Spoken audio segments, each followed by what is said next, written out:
Welcome to the Magic of Positive Thinking, a podcast hosted by Norb Svanascini, founder of AmericanEagle.com, and writer Al Edwards. Norb, I had to stop today in the parking lot and just take in what a gorgeous summer day it is today. It really is. You know, it's kind of funny. We always start this show the same way. And you really have to be thankful every day for what, you know, the good Lord gives us. I mean, it's just incredible. We have to give him thanks for this gift, this present.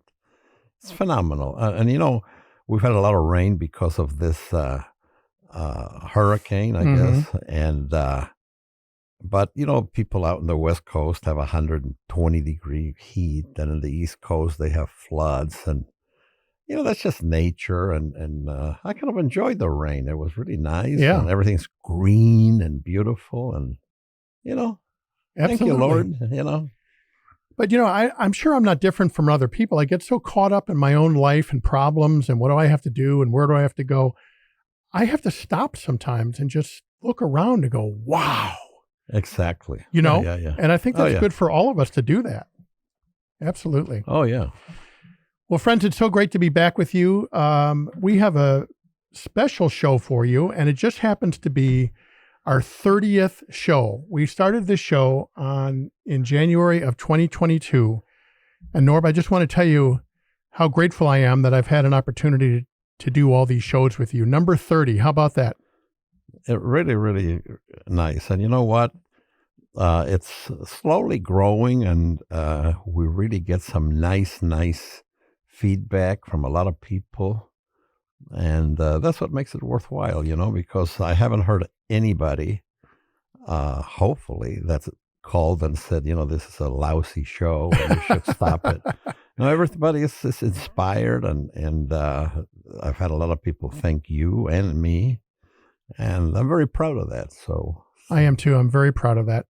Well, Norb, before we start the show, you got a beautiful email from one of our employees, and I just wanted to read this because it really says a lot about you and the influence you've had on people for so many years. And it says, "Good morning, Norb. I want to take the time to thank you, capitalized, for your podcast, specifically the most recent podcast you launched, and that was the one about life's purpose, finding life's purpose. You presented so many powerful, positive messages. I listened to it on my morning walk today, and I wanted to share one of the most amazing gifts I was blessed to experience today. What a beautiful way to start the day." And this person enclosed the picture of the sunrise happening on her walk. But I just wanted to read that note to everyone because that's the impact, Norb, you're having on people, and I just think it's wonderful. Well, I'm very happy, and I'm glad that, you know, I have that impact to some people. I wish more would see it, and the guy we're going to talk about today is a guy that actually achieved that. He reached millions of people. And for some unknown reason in the United States, some of these things are not treasured like many things should be treasured. So hopefully Al and I today will talk about things that are really, really interesting. Yeah, absolutely. And that's a great segue. I really believe and again, this was Norb's idea, as most good shows are Norb's idea. But the guy that we want to talk about today is somebody who was really well known and very famous for a long time. He died in 1998, so it's been quite a while, but his name was Leo Buscaglia. And if you talk to maybe people older than 50 or more, you'll know who he was. He was a psychologist, and he was a great speaker. He was all about living life and loving each other and being kind and this kind of philosophy of love and to giving to others. So I wanted to give a little background on him, and then want to talk to Norb about some quotes that he had and really what he meant to Norb, because I know Norb and Tony and Mike and everyone in your family really loves him. Oh, yeah, yeah. I mean, we grew up, actually, you know, he was very famous on PBS, Right.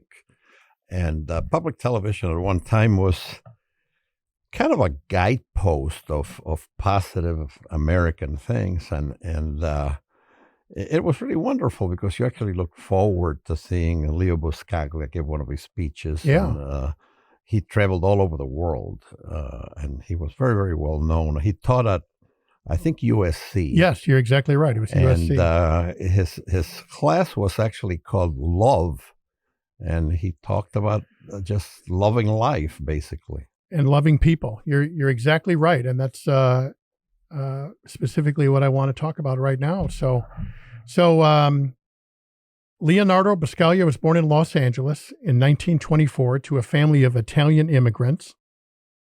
He served in the U.S. Navy during World War II, but did not see combat, but saw its aftermath in its duties in the dental section of the military hospital, helping to reconstruct shattered faces, which is something I didn't know about. So I think that was the beginning of his, seeking of compassion and love. And as Norb said, he became a PhD in 1963, began teaching at the University of Southern California, USC. And Norb, I never knew this, and I wanted to know if you knew this, but this is really powerful. He said while teaching at USC, Buscaglia was moved by a student's suicide to contemplate human disconnectedness and the meaning of life, and he began a non-credit class called Love 1A, which became the basis of his first book.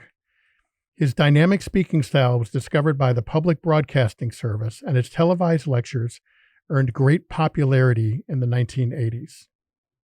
I did know about it. Yeah, you did know about that. Yeah, okay. Yeah, I don't get much by you. You always usually know things. Well, no. I mean, I don't like to say I knew something when I didn't, but I would. I didn't know say, that. No, I didn't know about that when I did know about it. Yeah, that's powerful. Yeah, he was really motivated by a lot of things. The things you said about World War II and working with the reconstruction of faces. And I mean, this had to be one of the most awful things that you can imagine. And it's incredible how a man that experienced those type of horrible experiences and then having that suicide situation, how he saw life totally different. Right. And to see the good side. And I think sometimes one of the problems we have, especially in this country, is that we don't get enough of that bad side, and everything is so good that I think that right now we're in the process of inventing bad things that are really not as bad as that. Right.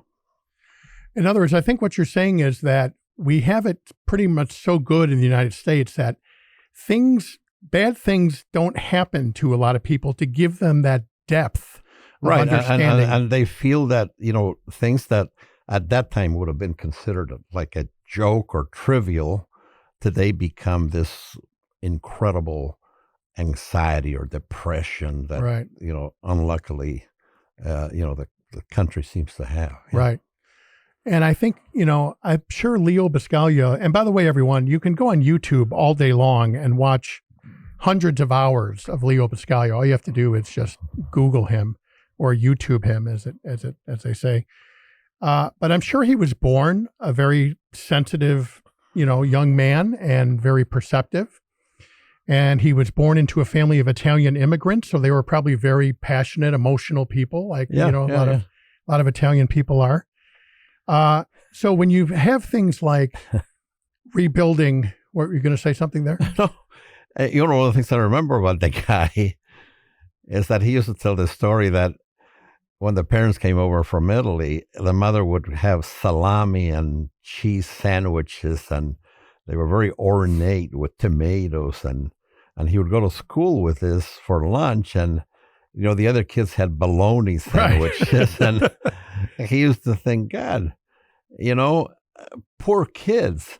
And actually, he was very poor, but because he was eating such an incredible meal, right? He thought that the other kids were poor because they just had bologna, That is so funny. Which is kind of interesting. Because he was eating what the people in the old country ate. Sure. Right? And the mother took a lot of care to making, a sophisticated type of sandwich. Yeah. And I think you actually, not to get off topic too much, but I think you experienced that a little bit when your family came from Argentina. Oh, yeah. Right. To Bloomington, Indiana from Argentina. Absolutely. Yeah. You were like Martians almost landing in Bloomington, right? Yeah. A little bit of a different mindset. Anyway, as I said, he's all over YouTube. And I think he was really one of the great spiritual thinkers of the 20th century. I think that's fair to say, don't you think? Yeah, without being spiritual, he really, could capture the essence of, Right. of spiritualism, Right, exactly. And I have a quote. I have a few quotes from him that I was looking at him, and they're really good. And it's kind of funny. I hate to say that I have a lot of the same feelings. The first one is definitely something that I like. It says, I still get wildly enthusiastic about little things. I play with leaves. I skip down the street and run against the wind. And I've always said this. I still say it, and I tell it to everybody I meet, because at my age, my body is old, but I always tell people that, I'm really a young kid with an old man's body. Right. And if you just keep that kind of mentality, my God, life really, really is good. The other one, the second one I have, which is good, is this, which I also believe wholeheartedly. I believe that you control your destiny, that you can be what you want to be. You can also stop and say, no, I won't do it. I will not behave this way anymore. I'm lonely and I need people around me. Maybe I have to change my methods of behaving, and then you do it. Wow. Which again is what we talk about, the strangest secret, Right. Yeah. Absolutely. And what was the Spanish painter who held the secret to life? Goya. Get off your, and it's not agriculture Ankle. either. Yeah. It's not asparagus. Right. Get off your keister. This guy was just remarkable. And when I said it's spiritual, I mean in the spirit. He wasn't a priest or a rabbi or anything like that. He wasn't a minister. When I say spiritual, I'm talking about seeking a higher meaning of life from life. Absolutely. Well, here's another one that we talk about this often here, and I think both of us do this. Too often we underestimate the power of a touch, a smile, a kind word, a listening ear, an honest compliment, or the smallest act of caring, all of which have the potential to turn a life around. And, that is so deep and so simple. See, we always talk about this, simplicity is the key. And it's I hate to say free, but it's very low cost. You don't need a PhD to figure this thing out. No. It's just, that's one of the problems, is that a PhD needs to complicate this. Right. So we listen to it. To excuse his education and the charge. No. Don't make it more complicated than what it is. And the next one is really good. He says, the easiest thing to be is you. The most difficult thing to be is what other people want you to be. Wow. Don't let them put you in that position. Do you know it's so funny, because I have these same quotes that I've highlighted that I was going to say, and here you are. Oh, really? Okay. Shoot the next one. No. Wanna... I'm just pointing out the fact that you and I think so much alike. Again, we say this every show, and we mean it. Al and I don't talk about this stuff. No. So, when he does his research on this, actually, we like the same quotes. Yeah, go ahead. Go to the next one. Well, one of the things I was going to say that another thing that I think Norb and I have shared through, and those of you who may not know, I've known Norb since I was literally 12 years old. Norb was about 38 when I knew him, and I thought he was an old man at 38. And now I'm way older than 38. But I've known Norb since he was 12 years old, or since I was 12 years old. And truly, in addition to my mother, he's had the greatest influence on me to any human being, and I constantly thank him for that. But one of the things we share is this wonder for the seemingly stupidest things. Like, you talked about Leo Buscaglia running against the wind or jumping in a pile of leaves. I told a story one time on this podcast where I was at a stoplight and I saw a construction crew, and there was one of these machines picking up a 600-pound manhole cover like it was a feather. And I thought, I'm sitting at this light and I think to myself, my God, look at that. That's amazing. And watch a washing machine work sometime. I mean, these things are unbelievable. And you and I share that childlike wonder about things. Yeah. In fact, I later on, I want to talk about something that I've observed, which is kind of interesting. But say some of those other quotes. Yeah. I want to, maybe I have the same one coming. So yeah. This is kind of related to the one you said, but the hardest battle you're ever going to fight is the battle to be just you, because everyone's trying to make you into something that you're not. Worry never robs tomorrow of its sorrow. It only saps today of its joy. Yeah. I mean, this guy was one, forget Plato and Aristotle. This guy is a philosopher, has more meaning to me than. Absolutely. Yeah. In this country, we have a problem that, we study the classics and we study the old philosophers, and Leo Buscaglia definitely is there. Obviously, Al and I share a love for Mark Twain. Mark Twain was the greatest philosopher of the 20th century. No doubt. I mean, if you get I have on my desk, I have a book which is about 1.5 inches thick of Mark Twain quotes on every subject you could think of. And sometimes when I need a quote on a particular subject, I actually grab the book, and I do this weekly, and I use that quote because Mark Twain had all these wonderful quotes, same as Leo Buscaglia. These are really great people that if you look at Thoreau and Emerson and all these incredible people that this country had that were just as good as Plato or Aristotle. Obviously, those were first, and you have to respect them. They're beautiful quotes also. Right. But these are jewels. Well, I have to tell you, I studied Plato and Aristotle, and I happen to have a degree in philosophy. And now, friends, you know why I sold insurance for 24 years. Right. Because I have a degree in philosophy. Until I was given this wonderful opportunity to change careers and become a writer for AmericanEagle.com. But,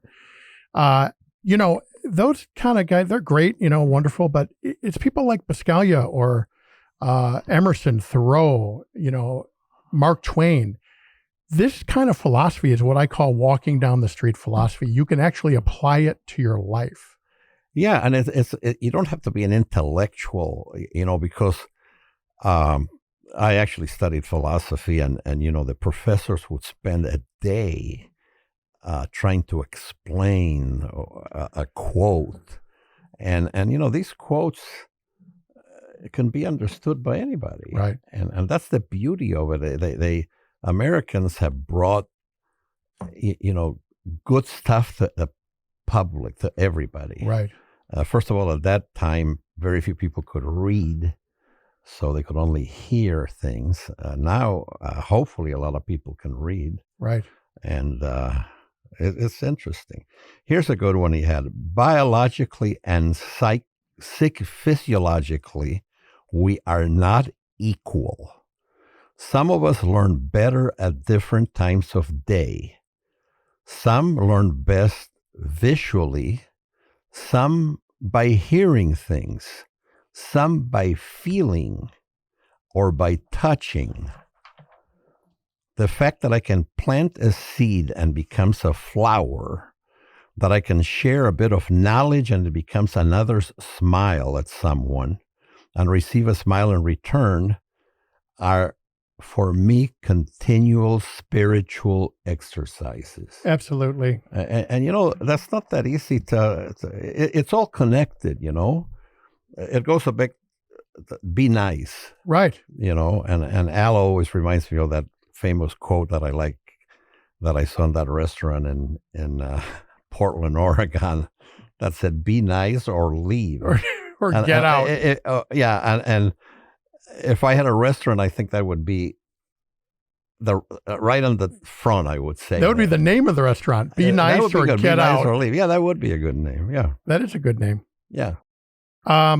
I remember watching Leo Buscaglia. This was long before YouTube was invented, but I remember watching him on Channel 11, PBS here in Chicago. And I almost felt the guy could not even be real because I never knew anyone who loved that much. And I'm sure, and friends, here's the thing that we always talk about. Thomas Edison, Henry Ford, Willis Carrier, the man who invented air conditioning, Leo Buscaglia, all these people, Thoreau, Emerson, these were just human beings just like us. Yeah. And I'm sure that Leo Buscaglia had days where he was crabby and in a bad mood and all this other kind of stuff. But he did have a sincerity and a genuineness about, I think he understood life and the important things about life that a lot of us miss because we're so busy with all the minutia. Yeah, and we talked about, hardships are also an opportunity. And I think Leo Buscaglia, as we mentioned, having to deal with this face reconstruction and how this suicide affected him. Right. He basically turned it around into a positive thing Right. because he saw the despair that people were experiencing. And I don't know what he thought or what motivated him, but I would guess it was just a feeling that, I have to inspire people so they won't do this. Right. Yeah, and I think he really, on a very deep level, saw what was most important in life. Yeah. Not the fanciest car or whatever, and all those things are nice, but loving people, being genuine, living life, taking the time to run into a pile of leaves. Yeah. Yeah. Like you talked about at our last podcast, tell that story about that coach who was dying and what he said and everything. I think that's worth repeating. Oh, Jim Valvano. Yeah. Well, what's interesting is after we had that podcast, that one I've got a lot of very, very nice comments on. And I had a lady actually thanked me, sent me an email and said, I laughed, I thought, and I cried. And thank you for, telling me that because I feel a lot better. Right. I feel my day is complete. Right. And that's beautiful. Yeah, Jim Valvano, again, we repeat a lot of stuff here. If you haven't seen that final speech of Jim Valvano, it's also on YouTube. Do yourself a favor and watch it because this is a guy that gave one of the most incredible speeches you'll ever hear while he was dying of cancer. Right. And it's phenomenal. It's something that it'll make you feel good. I guarantee you it'll make you feel good. And once again, we human beings, that I love our species, but we need to usually experience something very devastating or profound in order for us to see truly what is important in life. Absolutely. And you know what's interesting? That brings into this thing I wanted to talk to you about. Yeah, go ahead. My father had a saying that when life gives you a lemon, make a lemonade. Right. And when I was a kid, he used to say it all the time. And cornball. I always thought, like most people think about their parents, come on, what the hell does that mean, But somebody here gave me a paper that's really beautiful, and it says, embracing the sourness when life gives you lemons. When life gets tough, stick it out, and you can still make the best of it. Wow. And here's a little poem by, actually it doesn't have the gentleman or lady's name who wrote it, but it was in the Rotarian magazine in 1940. Mm. He says, life handed him a lemon, as life sometimes will do. His friends looked in pity, assuming he was through. They came upon him later, reclining in the shade, in calm contentment drinking a glass of lemonade. Wow. And it's as cornball as it is, it's beautiful. It is beautiful. And that reflects also the kind of spirit the United States used to have, that when life gives you a lemon, make a lemonade out right. of it. Make the most of it. to show you the effect that Leo Buscaglia had on our culture, it's interesting to note that on the May 12th, 1984 Peanuts comic strip, Snoopy is seen strolling towards Charlie Brown and Sally.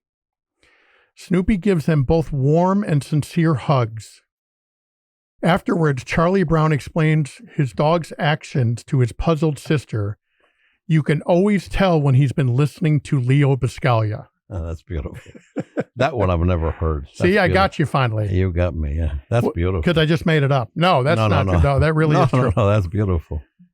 But friends, the goal of today is to not, the goal of today is, as always, is to share, inspiration with you, positive thinking, motivation, while always acknowledging, like we always do, and I think this is what makes us different, is that, we all get down, we all get depressed, we all get off track, but if you can get back on that optimistic road, you're going to be so much better off. And the goal today was to introduce you to Leo Buscaglia. And I think it was very worthwhile. And also, we mentioned this before, and I do have this on my desk. It's whatever ails you, this too shall pass.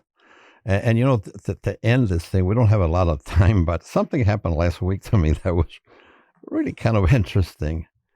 I had a friend that, it's well off, and he has a lot of nice things, and he always wears a Rolex watch. And if you know about a Rolex, it's made in Switzerland, and it has all these little intricate parts that are just incredible how this thing works. They have little gears, and that there's men and women that actually assemble these things, and they're highly paid, and these watches are worth thousands and thousands of dollars, especially the old ones that, if they're rare, they can go up to 100,000 or more. Yeah. And everybody admires this incredible piece of work. But I was having lunch I have a table on a deck, and there was a little ant running on that table. And I was thinking, a little ant, like 3/4 of an inch, and he was running on the table, and I'm thinking, that thing has a heart, right? And that thing has lungs, and it has legs that he goes from one place to another, and he eats stuff, and he has a digestive system, and little antennas that make him. And I'm thinking to myself, if we have the ability to admire that watch, why don't we have the ability to admire that ant? Because, going back to Einstein, we're surrounded by miracles. We're just too stupid to understand it. You hit it right there. The complexity of that Rolex that we love and pay a lot of money for, it's nothing compared to that complexity of that ant, and there's millions of those things. In fact, you step on them, and you destroy them. We all do. It's kind of funny because I know that Hindus are very careful not to. And I've gotten. I don't practice Hinduism, but I've gotten to the point that I respect little things like that more than what I used to, I have to say. You try and make lungs that are 1/100th of a millimeter, and get them to work, right? Yeah, it's incredible, and we just take it for granted, And there's bees flying and birds, and it's just incredible, and we admire. And I'm not saying there's anything wrong with a Rolex. Don't get me wrong; it's a hell of a piece of equipment, and it's man-made, and it has to be respected. But when you compare the two, there's no comparison, Absolutely. And see, I thought you were going to say that you looked very carefully at the ant, and it had a Rolex on. He had a tiny little Rolex on. Actually, it was a tiny, tiny little Rolex that I think the ants actually make. Right. It was a Submariner, stainless steel. Yeah. It looked very good on him. Yeah, exactly. Yeah. But you couldn't even see the face. It was so small. You couldn't even see that. How does he even know the time? It was digital. It was digital Rolex. Yeah. He was way ahead of his time. Well, friends, we hope you enjoyed our show today. As always, we try to have a little fun and spread a little joy and smiles and positive thinking. So, Norb, as always, thank you so much, my wonderful friend. No, I thank you. And if we can end this, if you get a lemon, people, make a lemonade out of it. Amen, brother. Sit on the shade and enjoy the lemonade. As you got it. Because we all go through rough spots, and how we react to them is what will define you. I love it. Okay. I love it. We'll see you next time. For Norb Svanascini, this is Al Edwards, and we will definitely be back soon. Take care. God bless. Bye-bye.